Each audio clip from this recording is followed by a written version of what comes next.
సైఫ్ కేసులో విచిత్రం ఏంటంటే దొంగ అసలు అక్కడ ఉండటం ఏంటో అర్థం కాలేదు.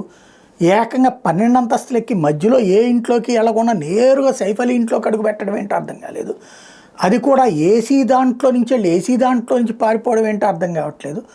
పైగా వాడు పొడిసిన అంత దుర్మార్గం చేసినోడు ఫింగర్ ప్రింట్స్ కూడా పడలేదట.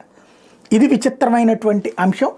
తాజాగా సైఫ్ అలీ ఖాన్ మీద దాడి కేసు కీలక మలుపు తిరిగింది. ముంబైలో ఆయన ఇంట్లోకి చొరబడి ఆయన మీద దాడి చేసిన నిందితుడు బంగ్లాదేశ్ జాతీయుడైన షరీఫుల్ ఇస్లాం షహజాద్ వేలిముద్రలు ఘటనాస్థలం నుంచి సేకరించిన వేలిముద్రలతో సరిపోలేదట. ఈ మేరకు మహారాష్ట్ర సిఐడి నోటగిస్తూ జాతీయ మీడియా సంస్థలు చెప్తున్నాయి. షరీఫుల్ 2 చేతుల నుంచి 10 వేలిముద్రలు సేకరించి సిఐడికి చెందిన ఫింగర్ ప్రింట్ బ్యూరోకి పంపిస్తే ఘటనాస్థలం నుంచి సేకరించిన 19 వేలిముద్రల శాంపుల్ ఏ ఒక్క దాంతో సరిపోలేదట. ఈ మేరకు నివేదికని పూణేలోని సిఐడి సూపరింటెండెంట్కి పంపించారు. చిత్రం ఏంటంటే సైఫ్ మీద దాడికి సంబంధించిన షరీఫుల్ని అదుపులో తీసుకునే ముందే అనుమానంతో వేర్వేరు చోట్ల 2 ముంబై పోలీసులు అదుపులో తీసుకున్నారు.